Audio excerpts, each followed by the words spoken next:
मित्रांनो, तुम्ही आतापर्यंत हैवानियत आणि क्रूरतेच्या अनेक कहाण्या ऐकल्या असतील. पण आज आम्ही तुम्हाला जी सत्य आणि थरारक कहाणी सांगणार आहोत, ती ऐकून तुमच्या अंगावर काटा येईल आणि डोळ्यात पाणी आल्याशिवाय राहणार नाही. 2013 मध्ये घडलेल्या या घटनेने संपूर्ण देश ढसाढसा रडला होता. खटल्याच्या सुनावणी दरम्यान सरकारी वकिलांनी या गुन्ह्याला स्त्री जातीवर झालेला आत्तापर्यंतचा सर्वात मोठा डाग म्हटले होते.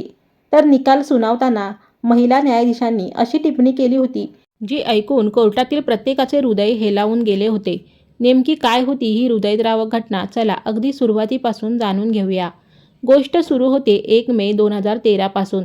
दिल्लीच्या नरेला भागात राहणाऱ्या 23 वर्षाच्या प्रीती राठीसाठी हा दिवस अत्यंत महत्त्वाचा होता. प्रीतीने नुकतेच दिल्लीतून नर्सिंगचे शिक्षण पूर्ण केले होते. तिचे स्वप्न भारतीय सैन्यात सेवा करण्याचे होते.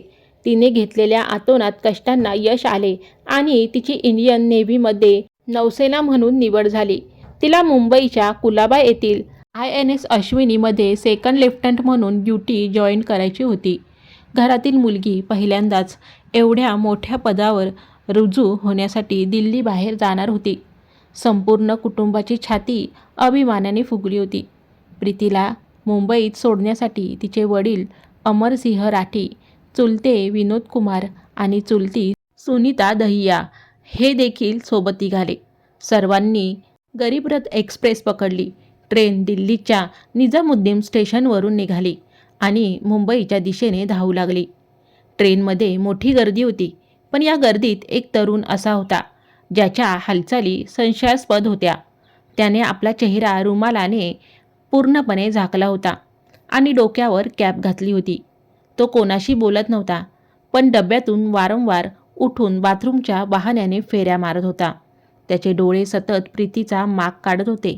प्रीतीच्या कुटुंबियांनी ही गोष्ट नोटीस केली आणि ते अधिक सतर्क झाले. पण गर्दी आणि थकव्यामुळे रात्रीच्या वेळी हळूहळू सर्व प्रवासी झोपी गेले आणि ती रात्र कशीबशी निघून गेली. मित्रांनो, वांद्रे स्टेशनवर काळाने साधलेला घाला. सकाळ झाली.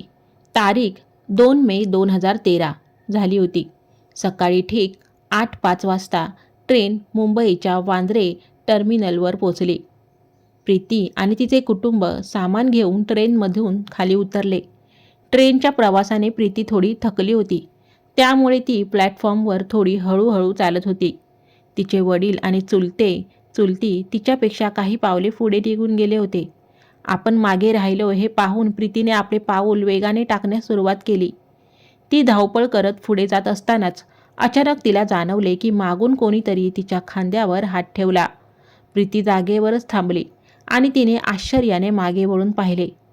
तिने चेहरा मागे करताच समोर तोच मुलगा उभा होता, जो ट्रेनमध्ये चेहरा लपवून बसला होता. प्रीतीला काही समजण्याच्या आतच त्या नकाबपोश मुलाने हातातील एक डब्बा उघडला आणि पुढच्या क्षणी त्या डब्यातील जळजळीत ॲसिड प्रीतीच्या चेहऱ्यावर फेकले. ते भयानक ॲसिड चेहऱ्यावर पडताच वांद्रे स्टेशन प्रीतीच्या वेदनादायी किंचाळ्यांनी हादरून गेले. प्रीतीचा आक्रोश ऐकून तिचे वडील आणि चुलते मागे धावले. आजूबाजूचे प्रवासीही गोळा झाले. प्रीतीचा चेहरा, गळा पूर्णपणे भाजून निघाला होता. तिला वाचवण्याच्या नादात तिच्या कपड्यावरून ॲसिडचे थेंब वडिलांच्या आणि चुलत्याच्या हातावरही पडले, ज्यामुळे त्यांचे हातही भाजले. पण स्वतःचे दुःख विसरून त्यांनी प्रीतीला उचलले आणि स्टेशन मास्टरच्या केबिनमध्ये नेले. तिची प्रकृती अत्यंत गंभीर असल्याने तिला आधी गुरु नानक आणि नंतर तातडीने मसिना हॉस्पिटलमध्ये हलवण्यात आले. दुसरीकडे तो नकाबपोश ॲसिड फेकून पळू लागला. तिथे उभा असलेला समीर शेख नावाचा एक तरुण प्रीतीची अवस्था पाहून देवासारखा पुढे धावला. त्याने आरोपीला पळताना पाहिले आणि जोराने ओरडला, "सलीम, सलमान, त्याला पकडा!" समीरचे मित्र सलीम आणि सलमान यांनी त्या नराधमाचा पाठलाग केला, पण गर्दीचा फायदा घेऊन तो नकाबपोश तिथून पळून जाण्यात यशस्वी ठरला. मसिना हॉस्पिटलमध्ये प्रीतीवर उपचार सुरू झाले, पण ॲसिड तिच्या अन्ननलिकेत आणि श्वासनलिकेत गेल्यामुळे तिची बोलण्याची ताकद पूर्णपणे गेली होती. तिची इच्छा असतानाही ती काही बोलू शकत नव्हती, पण तिची हिंमत तुटली नव्हती. तिने हाताने लिहिण्याचा इशारा केला. पोलिसांना तपास करण्यासाठी तिने कागदावर 3 संशयितांची नावे लिहून दिली: सत्यम, अंकुर आणि पवन कुमार. या दरम्यान पवन कुमार नावाच्या एका मुलाने प्रीतीच्या बहिणीला फोन करून तिची चौकशी केली होती. केवळ एका संशयावरून रेल्वे पोलिसांनी 9 मे 2013 रोजी पवन कुमारला अटक केली. संपूर्ण देशात संताप होता.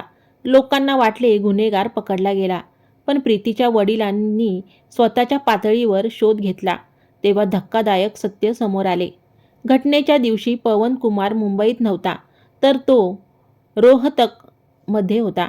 पोलिसांचा हा मोठा निष्काळजीपणा पाहून प्रीतीच्या वडिलांनी कोर्टात धाव घेतली आणि हा तपास मुंबई CIDकडे सोपवण्यात आला. हॉस्पिटलमध्ये प्रीतीची प्रकृती दिवसागणिक बिघडत चालली होती. तिचे अंतर्गत अवयव काम करणे बंद करत होते. तिला शेवटी बॉम्बे हॉस्पिटलमध्ये व्हेंटिलेटरवर ठेवण्यात आले. देशातील सर्वोत्तम डॉक्टर तिचे प्राण वाचवण्यासाठी प्रयत्नांची पराकाष्ठा करत होते. पण अखेर 1 जून 2013 रोजी महिन्याभराच्या असह्य वेदनाशी लढून प्रीतीची हृदयविकाराच्या झटक्याने प्राणज्योत विझली. एका निष्पाप मुलीचा असा अंत पाहून संपूर्ण देश पेटून उठला. दिल्लीत तिच्या पार्थिवासोबत मोठी निदर्शने झाली. सरकारने CBI तपासाचे आश्वासन दिल्यानंतरच तिच्यावर अंत्यसंस्कार करण्यात आले. मुंबई CIDने तपास हाती घेताच प्रीतीच्या नातेवाईकांकडे चौकशी सुरू केली. तेव्हा एका नातेवाईकांनी सांगितले की त्यांच्या शेजारी राहणारा अंकुर पवार नावाचा मुलगा प्रीतीवर एकतर्फी प्रेम करायचा. त्याने प्रीतीला लग्नाची मागणी घातली होती, जी प्रीतीने फेटाळून लावली होती. CIDने लगेच अंकुरला ताब्यात घेतले. जेव्हा पोलिसांनी त्याचे हात पाहिले तेव्हा त्यांच्या पायाखालची जमीनच सरकली.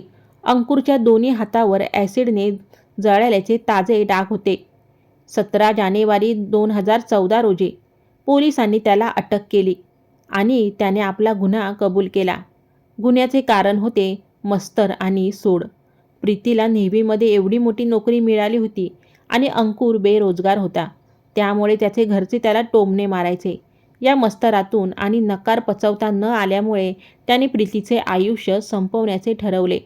त्याने बॅटरीचे दुकान उघडायचे आहे असे सांगून दिल्लीतील एका दुकानदाराकडून हॉर्लिक्सच्या डब्यात 2 लिटर ॲसिड विकत घेतले होते. तो त्याच ट्रेनने दिल्लीहून मुंबईला आला होता आणि संधी पाहताच त्याने वांद्रे स्टेशनवर हा हल्ला केला. आरोपीची ओळख पटवण्यासाठी पोलिसांनी ओळख परेड घेतली. त्या रात्री अंकुरचा चेहरा पाहिलेल्या समीर शेख, सलीम आणि सलमान यांनी त्याला अचूक ओळखले.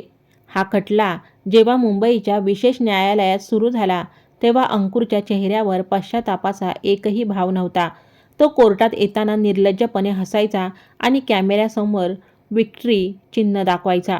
त्याचे हे क्रूर हास्य प्रीतीच्या कुटुंबाच्या जखमेवर मीठ चोळणारे होते.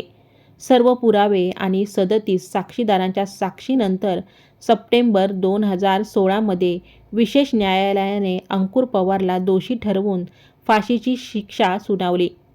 भारताच्या इतिहासात ॲसिड हल्ला करणाऱ्या गुन्हेगाराला फाशीची सजा होण्याची ही पहिलीच वेळ होती. निकाल देताना महिला न्यायाधीशांनी अत्यंत भावूक होऊन म्हटले की हा ॲसिड हल्ला इतका भयानक होता की प्रीतीचा चेहरा पूर्णपणे विद्रूप झाला होता. देवाचे आभार की तिने मृत्यूपूर्वी आरशात स्वतःचा चेहरा पाहिला नाही. जर तिने स्वतःचा चेहरा पाहिला असता तर ती त्याच दिवशी त्या धक्क्याने मरण पावली असती. मुंबई सत्र न्यायालयाने अंकुरला फाशी दिली असली तरी क्रूर नराधम अंकुरने या निकालाच्या विरोधात मुंबई उच्च न्यायालयात धाव घेतली.